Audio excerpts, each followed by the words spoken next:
Okay, so like we said, and for those of you who are just coming in, we're with Young Agrarians and Ecological Farmers of Association of Ontario. And we are doing quite a bit of advocacy around the next agricultural policy framework. So this is part two of the past, present, and future of Canada's agricultural policy framework webinar series that we're doing with the NFU. And this, of course, is our organizing session. So last week we heard a really awesome presentation from Naomi Roberts about some of the historical kind of context around the agricultural policy framework and some of the dominant narratives and themes that have come up through various successions of these frameworks. And today we're going to be really focused on the future part. So what the next policy framework is going to look like. Um, and sorry, one second. Okay, there we go. So here's our agenda for today. So we've started with introductions already. Please continue to keep introducing yourself and where you're coming from in the chat. It's helpful for us to see that. Just know who's in the room. So we're going to start off with a quick presentation. Stu's going to give a quick overview of the current agricultural policy framework and the type of stuff that's covered within it. Sophie's going to talk a little bit about learning from some other jurisdictions, examples of like inspiring policies that exist elsewhere. And then we'll get into talking about the next policy framework, what that negotiation process looks like at the governmental level and how we can intervene in it with advocacy. And then the bulk, that'll all probably be done in the first half hour. And then the rest of our time together, so we should have about a full hour to do this, is that we're actually going to open up the next policy framework public consultation survey and work through it together. So, and have some discussion and participation throughout that section. So I think I can pass it over to Stu to get started. And Stu, just let me know when you want me to change the slides. Great. So we're going to start off by talking. We heard last week a little bit about the history around these funding frameworks. But since we're focused on this year and what we can do to affect the next policy framework, we want to better understand what it actually is. The Canadian Agricultural Policy Framework goes by a ton of different names, so it's actually quite confusing. It's called APF. Agricultural Policy Framework. It's sometimes called the NPF, which is the next policy framework. And then it has a ton of different names depending on the year. So previously, there was the Canadian Agricultural Policy Framework, or CAP, and now we're in SCAP, the Sustainable Canadian Agricultural Policy Framework. It almost seems like they've made the naming process purposely difficult to understand. But when I say APF or NPF or SCAP, I'm talking about all the same things. They're all a multi-year agreement between the federal, provincial, and territorial governments that sets the direction for agriculture and agri-food policy in Canada. It's the largest way that the governments funnel money into agriculture. It outlines shared priorities, funding commitments, and programs designed to support farmers, strengthen the food system, and drive innovation and sustainability. These frameworks typically run for 5 years and are renewed regularly. So the current framework, SCAP, is run from 2023 to 2028. And consultations are underway for the next framework. So we're in the early-ish stages of that process, a couple years away from the end of this one and looking towards the next one.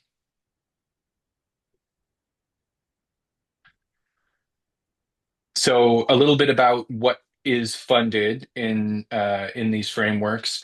The biggest one is the business risk management programs. Lots of you will be familiar with these programs or use them yourself. These help farmers manage financial risks beyond their control. Income declines, crop losses, natural disasters.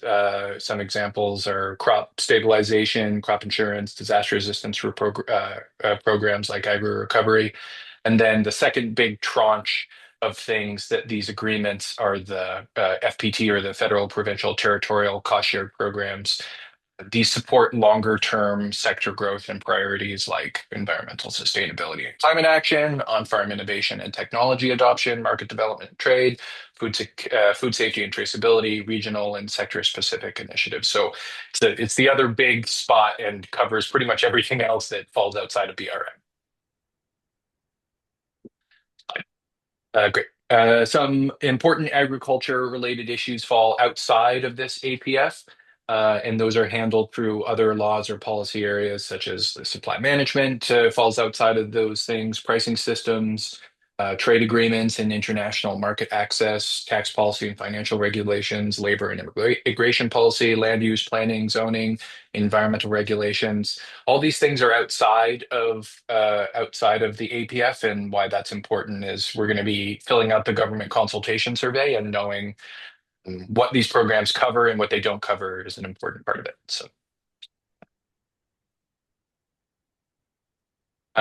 So agriculture is one of the only files that is like a true shared jurisdiction between the federal government and the provincial and territorial governments. So therefore, the agricultural policy framework (APF) is there for co-developed through these federal provincial agreements called through FPT, federal provincial territorial negotiations. This is like an acronym soup today. Um, so those negotiations, which really haven't started in any substantive way right now, determine the priority areas for the next funding framework, the funding levels, the amount of cost share for those programs, as well as program design and delivery. It's important to note that provincial governments are responsible for what happens on farms that whose work stays within provincial boundaries, whereas the federal government sort of takes on the portions that are interprovincial, national, or international trade. Um, so 2021 federal investments in the On-Farm Climate Action Fund, which some of you might have used before, or also called OFCAP, um, and shows some of the blurring of these lines, because that's the federal government also sort of dipping its toes into some interjurisdictional um, ponds, if you will. So, slide. Okay, so the fully federally funded programs are mostly in these like strategic initiatives lot. For instance, agridiversity, it's a new program that just started in the current 5-year framework, is, I think, a positive example. It's a little win after a bunch of years of advocacy, and it's a good example of how when we mobilize advocacy, it leads to these funding programs, which and then in turn help build the capacity in our networks and movement. So I think that's a good news story. It's also with that program in particular, it's like very oversubscribed. So obviously it is greatly in need. And so it's on us to continue to advocate and wave the flag of those programs that actually do accomplish what they want to, which is actually more rare than you might think for the billions of dollars that are going out the door. Slide. So these are some of those BRM or business risk management programs, which are available all across the country. RALP, the Resilient Agricultural Landscapes Program, furthering our acronym soup, is another example of a new program under SCAP that was created after a ton of advocacy around the need for incentives and or payments for ecosystem goods and services. Um, there are totally lots of problems with the way that BRMs are structured, from eligibility criteria to the level of administrative burden and reporting. Um, AFC's own evaluation of agri-stability shows that the program design leaves many and new diversified farms underserved and identifies barriers to participation for equity-deserving groups, resulting in many new farms not having access to critical income stabilization measures required to survive startup. Yeah, so slide.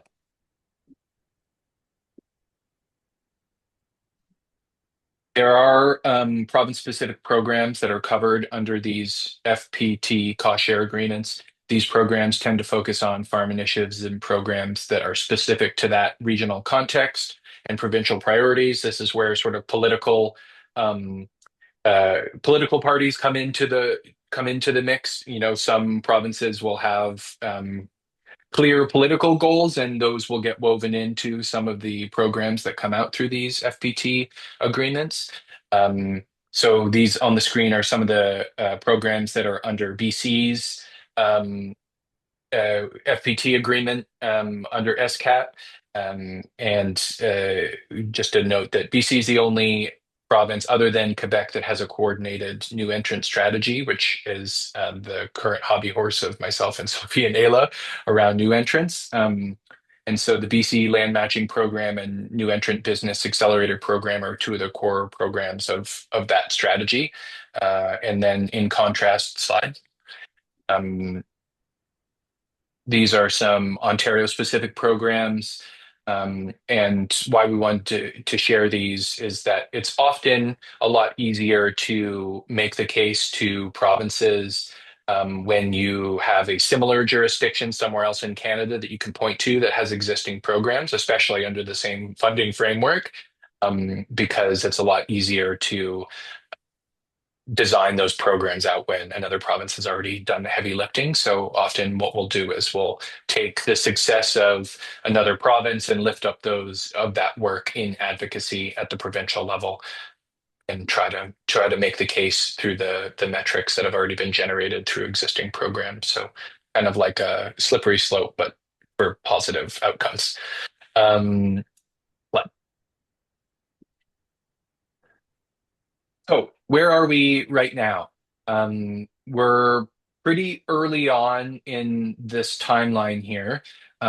We are moving into negotiation timelines for this next policy framework. So, the first step, we're really in the first step of the negotiation timeline, which is happening right now.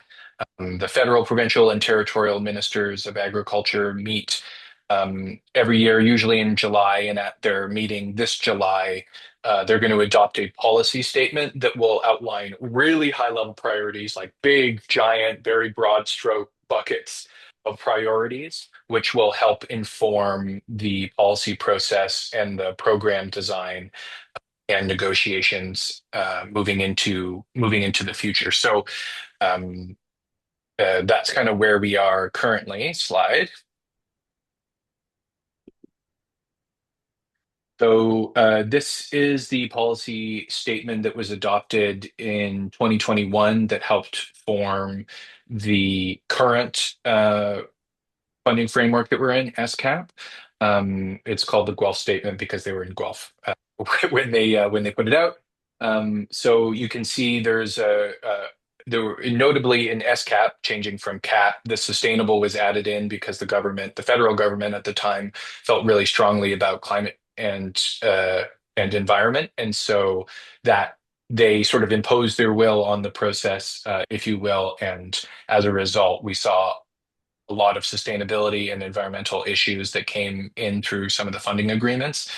Um, and on the topic of new entrants, there was like very wishy-washy language, basically no mention of new entrants, but they said work to address barriers and consider the needs of underrepresented groups. That's as close of a statement to new entrants as we saw from that statement.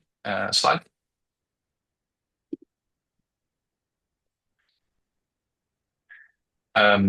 So here you can see the priority areas that the current SCAP framework adopted: building sector capacity, growth and competitiveness, climate change and environment, science and research, market development and trade, resiliency and public trust. Um, it is important to note that provinces have a ton of flexibility in how they implement these priority areas, even pretty far down the timeline. You can see the foster the next generation of farmers is just one bullet point under the building sector capacity, growth and competitiveness um, area. And but that in order to actually get your issue on the table, that you need to be engaging in the priority setting stage, which is exactly where we are right now, which is why we're having this conversation. Slide. I think there's one more. We're moving into the next section. Great. So I will pass it over to Sophie.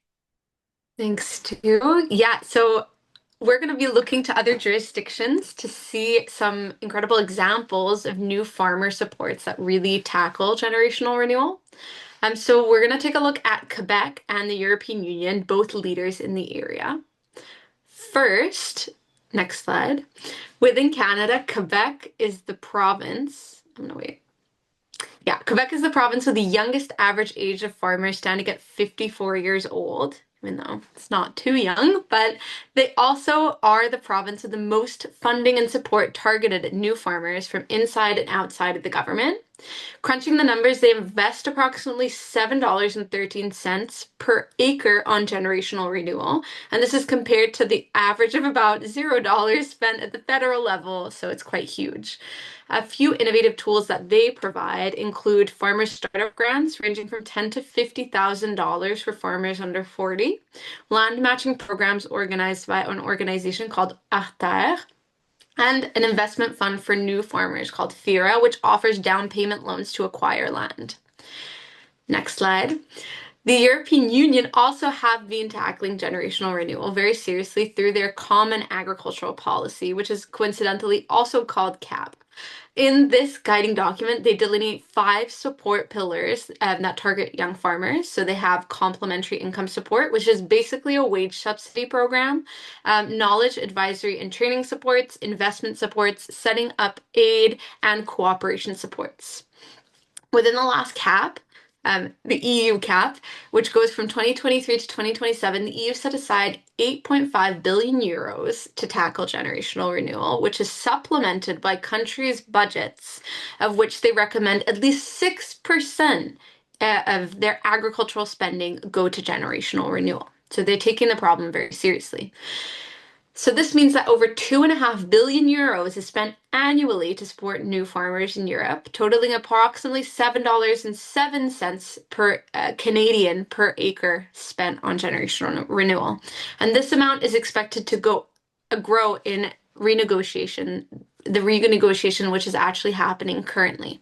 So imagine if Canada had all these pillars in their SCAP and recommended for all province to spend at least 6% of their agricultural budget on generational renewal. These examples show us that that could be possible. Obviously, it's important to do it right, which is why we need you all to add your voices and tell the government how we're going to get there. I'll pass it off to Ayla.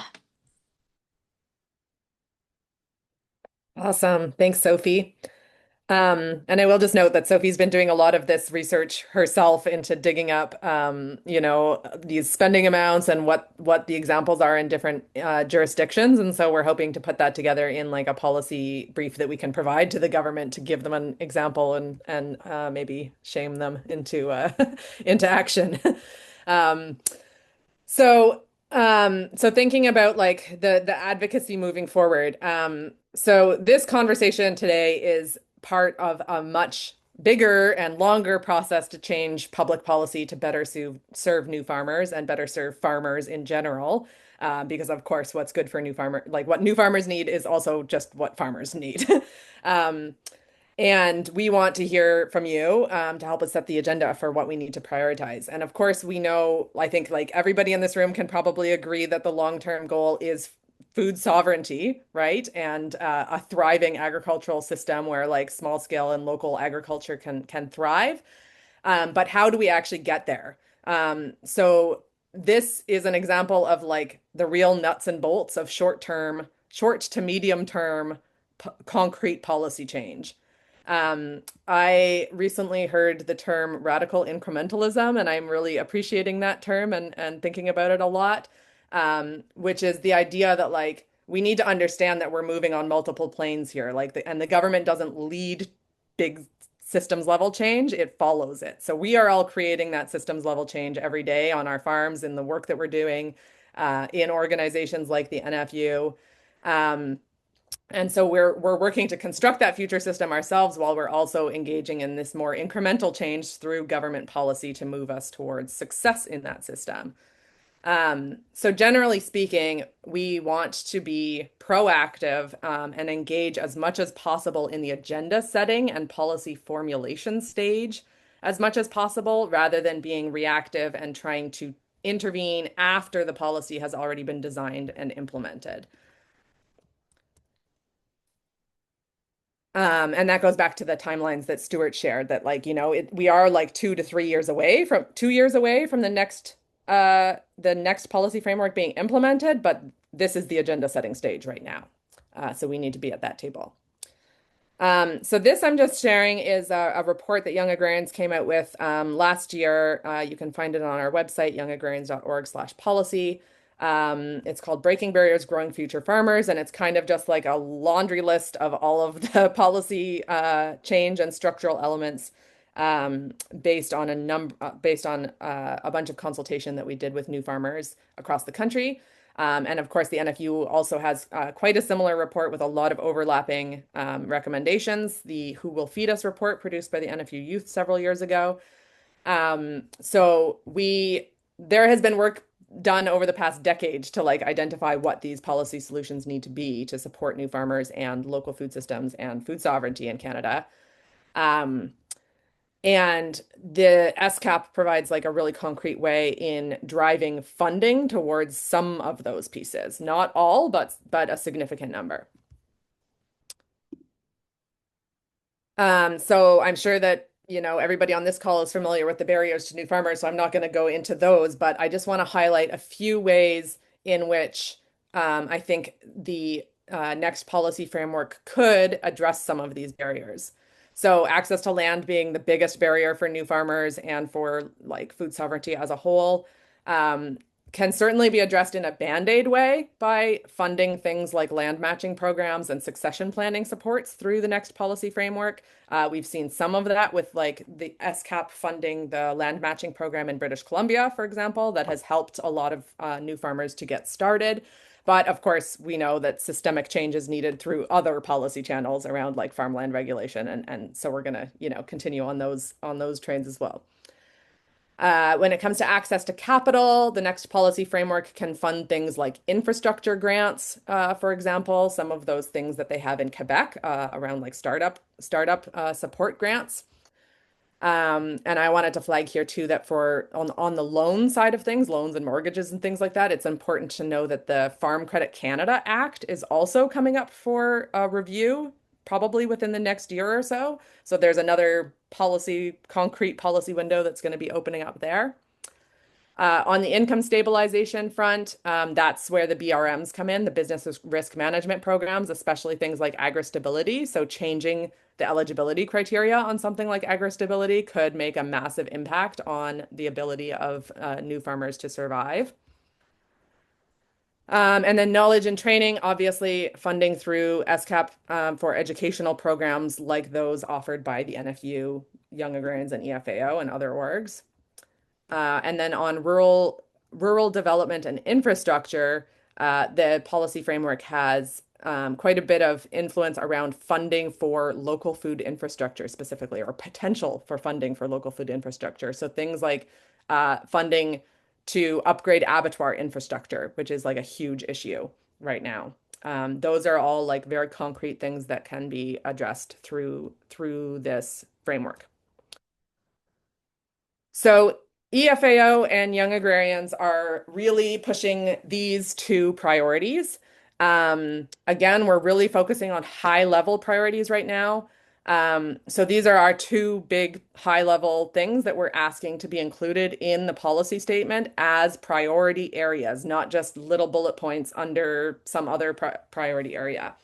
Um, so generational renewal, which obviously we've talked about a lot already today, support for new farmers and intergenerational farm succession. I think it's important to note here that when we say generational renewal, that means support on both ends of the spectrum. So support for new farmers to get established, but also support for those retiring farmers with things like succession planning and like how to make that a transition to a next generation happen. And then the second big priority is, of course, local food systems development, investment in local food systems and small and medium-sized enterprises. Historically, as we heard from Naomi last week, last week, the agricultural policy frameworks historically have been like super dominated by export agriculture, like programs that support export agriculture, and there's been virtually no attention paid to developing a domestic food system. And so I think everybody on this call can hopefully agree that that should be a priority in our policy, especially in these days. Um, So we also think that these two goals, while we believe in them from a values point of view, we also think that they're strategic because they resonate with a broad coalition of organizations. And the government really needs to hear the same message repeated as many times as possible from as many different groups as possible in order for it to get into something like that policy statement. Um, and in addition to advocacy from all the different groups and farmers, it's also important that multiple provinces, so multiple provincial ministers, are coming to those federal, provincial, territorial meetings, echoing the same. Like if multiple provinces are bringing the same priorities, then it will most likely make it into the broader framework.